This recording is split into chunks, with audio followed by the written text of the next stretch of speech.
Welcome to Rewatch and Rank. On this channel, we rewatch older TV shows, provide a summary and opinion on the episode before ranking each episode against each other. Today's episode is Charmed Season 2, Episode 18, Chick Flick. The episode in a nutshell is just a brief reminder of what happens within this episode. So, with this episode, it begins with Piper preparing for a date with Leo. Phoebe returning home from the movies where she went to see the movie that contains her first crush ever, who is Billy, a character in Kill It Before It Dies, an in Charmed Universe horror movie that's black and white, and she went to see it at the Revival House. There then is a knock on the door, and when she goes to answer it, she is thrown across the foyer by a demon who Prue then throws away, and the demon then realizes that there's more than one witch living there. He runs. Prue and Phoebe follow. Piper comes back down to ask a question and sees the damage, but her sisters have long run out of the house. And then we, of course, have them following the demon to the movie theater where they see him running through the pews, not the pews, the seats, the aisles, the rows. You know what I'm talking about. And Phoebe, basically off the top of her head, comes up with a vanquishing spell, and then we see the demon poof into smoke.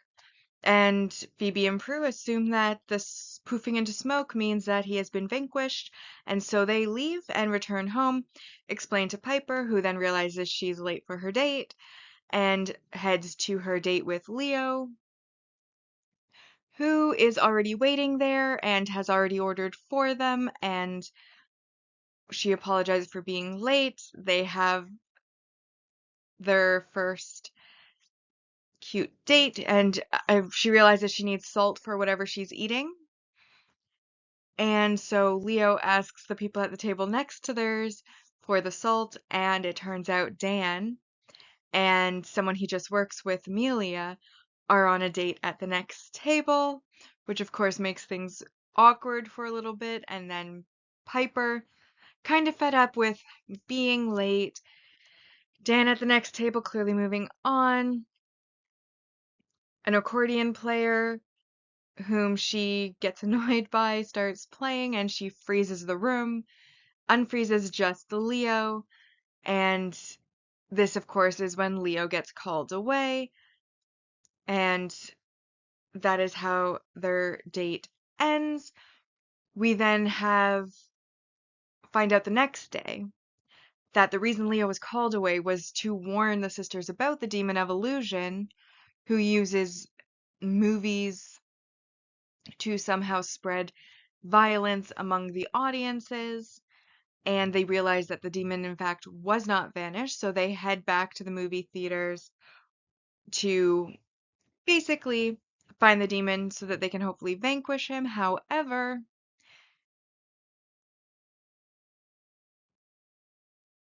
when they get there, they find him inside the movie, and they basically have a bit of a yelling match, and Billy, who is the character from the movie he's currently in, gets offended by his language and tackles him right out of the screen, which is when the demon of illusion realizes that he can actually bring characters out of the movies. And so he basically thanks him for the inspiration, runs away. The sisters, of course, have to take Billy home with them. And then they come up with a plan where Phoebe is going to stay with Billy at home. And then Prue, Piper, and Leo are all going to go to the movie theaters to see if they can find this demon. They expect, because of his spreading of violence, that he'll be in horror movies. And so they hurry off to do that. However, before they can leave the house, Prue, who is a photographer now, has a client coming over to give final approval on her pictures, and he happens to be at the door, so that changes their plans. Leo and Piper go alone to the theaters. Prue deals with the client, who's extremely rude, and basically tells him off, and while she's telling him off, one of the photos burned because it was under the light for too long. And she snaps a quick pic of him as he's leaving.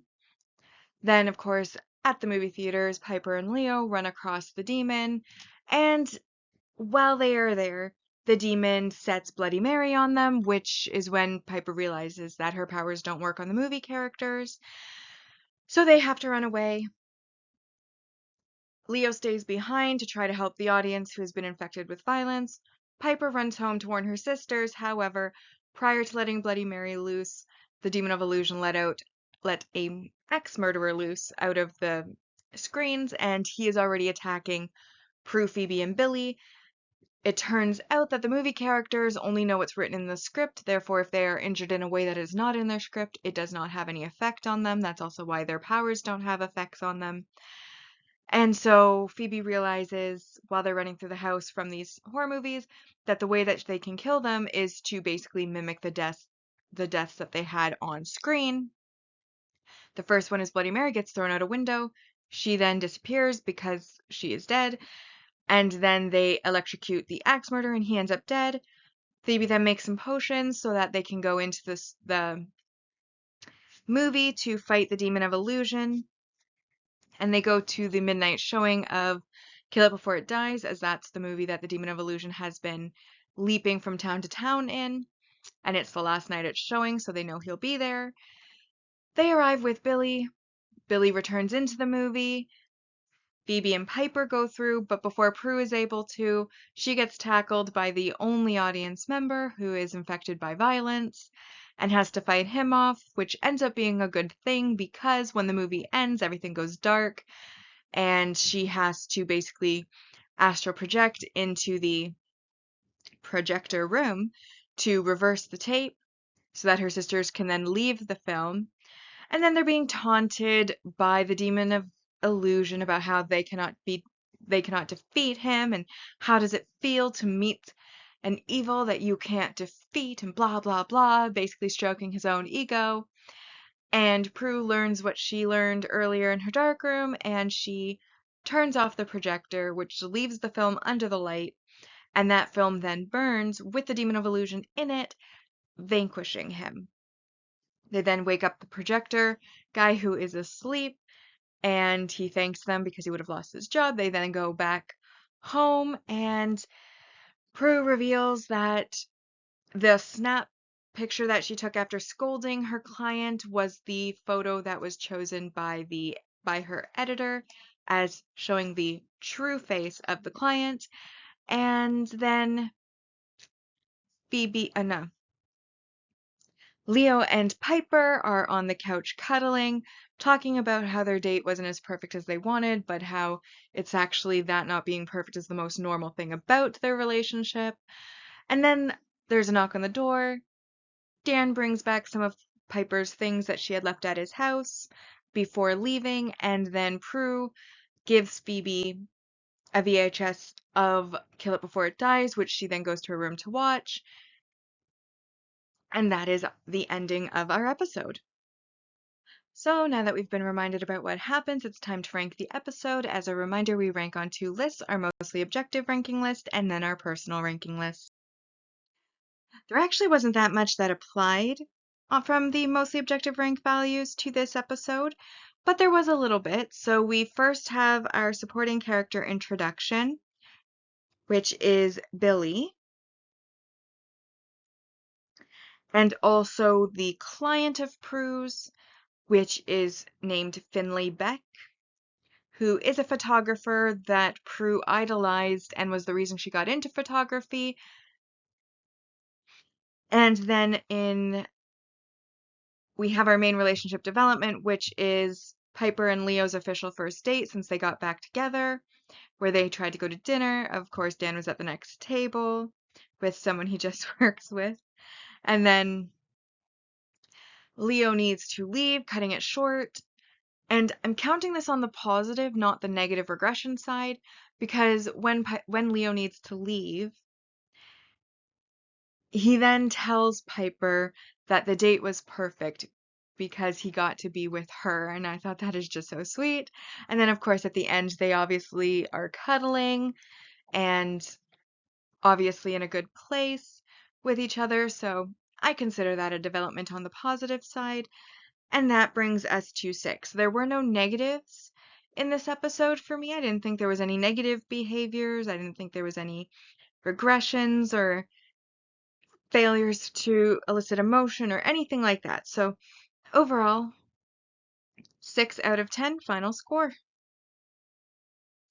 And so then our season 2 rankings so far on our mostly objective ranking are as follows. In first place, we have Witch Trial, The Painted World, She's a Man Baby, a Man, They're Everywhere, P3H2O, Ms. Hellfire, Awakened, Give Me a Sign, Morality Bites, Heartbreak City, Pardon My Past, Murphy's Luck, This Episode is in 13th, Chick Flick, That Old Black Magic, Reckless Abandon, How to Make a Quilt Out of Americans.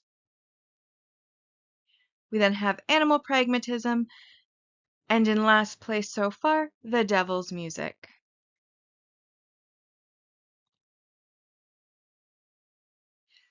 So we now come to the personal ranking, and the first thing I want to do is call out that there was a really good line here, and I couldn't put it as an iconic, memorable moment line, etc. on the mostly objective list because it is a ripoff of a commercial line that literally is a line that I use often myself because it was an iconic line. It just wasn't iconic to this particular show. But the Demon of Illusion, when he's taunting the sisters, he says, "Silly Wiccan, tricks are for kids." And obviously that's a cereal slogan. A very impactful line. Like I said, I use that cereal slogan all the time myself. But of course, in the original, it's Silly Rabbit, tricks are for kids. In this one, it's Silly Wiccan, tricks are for kids. But I really enjoyed that. I just unfortunately couldn't put it on the mostly objective rank value because it wasn't their line. It was a ripoff. So there was that. We then, of course, have a supporting kind of romance of one episode between Billy and Phoebe. And while I think that is cute and Billy is a likable character, it's also very pointless because he's obviously a character from a movie that's going to have to go back to the movie. So even if something happens, it's automatically a dead end. So cute relationship, completely pointless, waste of emotion as an audience member. I do like Billy's contributions to helping them get away from the murderers because he is like them. He has it in common that he can only die the way he was scripted to, and unlike the villains, his script doesn't have him dying. He's the hero, he wins, so essentially he is invulnerable and immortal, and so is able to hold off the murderers while they're setting things up to try to kill them and try to buy time to figure out how to kill them. So Billy as a character, great. The little romance with Phoebe, one a little bit weird because ultimately it is a television character who is black and white that she is making out with and clearly very enamored with. And fair enough, when she was a child, she watched the movie. He was her first crush. At the same time, this blurring of the lines between fiction and reality, bit weird and again, kind of pointless. Similar to when Piper and Dead Man Dating dates Mark. They had amazing chemistry, they were a cute relationship, but ultimately it was a dead end. He was going to have to move on. In this one, he has to go back in the screen. So it doesn't feel like there's any point to the relationship, no matter how cute it is essentially what I'm saying. We also then have a similar thing with like Prue. She meets Finley Beck, who was her idol, the reason she got into photography. Before she meets him, to her editor, she's singing his praises about how, like he seems such a warm and caring individual, and he had, so much success, and you can just tell that with his talent, he's amazing, blah, blah, blah. She never met him. She put him on a pedestal, and then she meets him, and he's an absolute jerk. And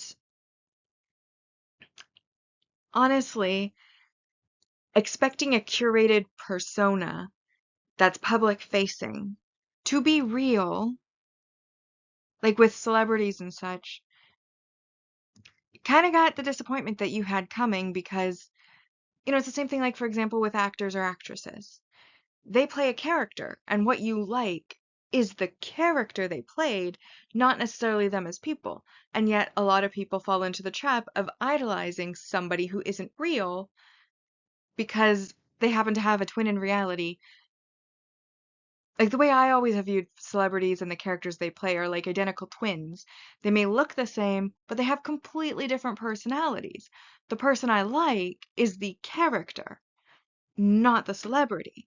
So I've always been able to avoid this sort of disappointment in meeting your heroes. But they say never meet your heroes. And in this, Prue was basically showing that. She liked a celebrity. She watched a curated persona of him in his book, his work, and assumed that she knew who he was as an individual and that she would like him as a person because she happened to like the artwork that he portrayed, when in reality, he was a completely different person. That's not who he was on the inside. That was someone she created in her head. And then she scolds him for being different than she expected, but it's like, it's kind of your fault. You're the one who made up who you thought he should be in your head, and that's not who he is. That's not his fault. That's really your fault for assuming him to be somebody else.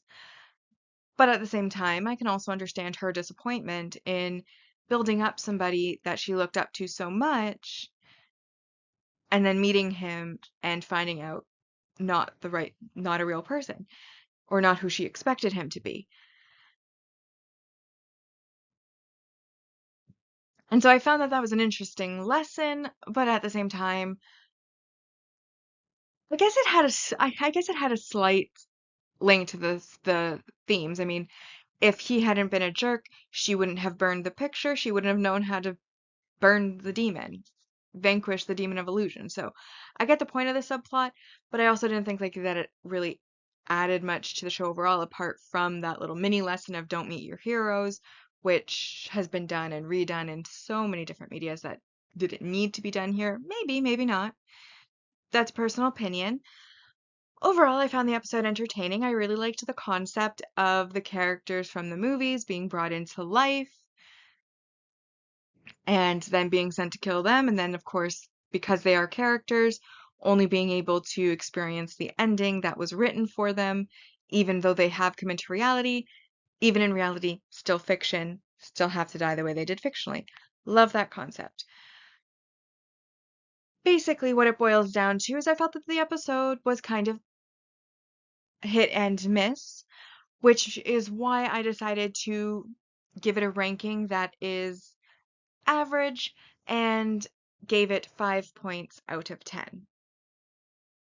Which then brings our season 2 rankings so far to, in first place, Give Me a Sign, P3H2O, Awakened, Ms. Hellfire, Heartbreak City, Witch Trial, Murphy's Luck, The Painted World. This episode is number 9, Chick Flick, They're Everywhere, Pardon My Past, Reckless Abandon, She's a Man Baby, a Man, The Devil's Music, Animal Pragmatism, How to Make a Quilt Out of Americans, and then Morality Bites, and so far in last place for me personally is That Old Black Magic. Which now brings us to our final segment, which is, of course, our series ranking so far, which is where we are going to be ranking each of the seasons against each other. As a reminder, on our mostly objective ranking, Season 1 ended at 73.18%, and Season 2 so far has accumulated 133 out of 220 points. On our personal ranking side, Season 1 ended at 71.50% as its final score, and Season 2 so far has earned 98 out of 220 points. With that, we've now rewatched and ranked Charmed Season 2, Episode 18, Chick Flick. Like and subscribe if you'd like to, and I'll see you in the next episode.